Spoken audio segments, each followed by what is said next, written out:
Our body is constantly being bombarded by different types of microorganisms that attempt to get beneath our skin barrier and to harm us. However, we have these amazing defense systems, also known as the immune system. And the immune system is made up of a body-wide network of cells, tissues, and organs that help to defend us against these foreign invaders. It helps to distinguish between self cells and non-self cells. Every single cell in our body has a self marker, and the self marker is the same on. However, we have our own unique set of self markers. We do not have the same self marker set as someone else. There are lymphoid organs located throughout our body. These lymphoid organs are connected by lymphatic vessels that closely parallel the arteries and the veins and allow for cell and fluid exchange. It also helps the immune system to keep better watch over the whole entire body and to easily weed out the antigens. Along these lymphatic vessels are lymph nodes. The lymph nodes can be found in our necks, in our armpits, our abdomens, and our groin. The white blood cells are the neutrophils. They're phagocytes, which means that they consume the microorganisms. They also send out working signals to other immune cells to call them to the site of inflammation or infection.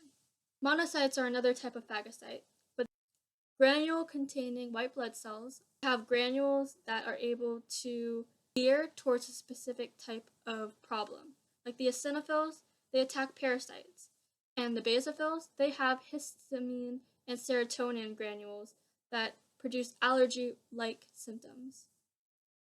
Lymphocytes, they have a more specific attack geared to the antigen.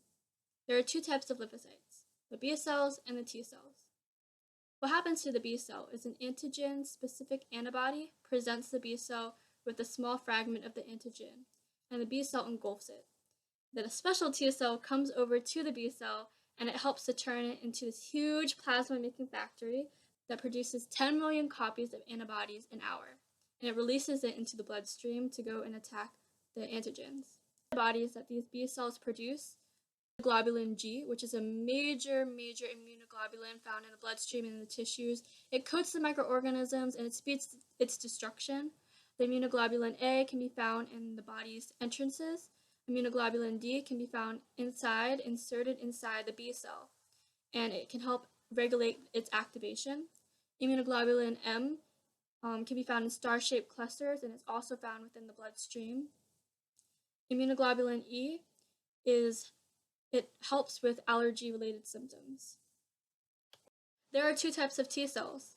There's the helper or regulatory T cells, and then there's cytotoxic or natural killer T cells, and those help to obliterate the microorganisms.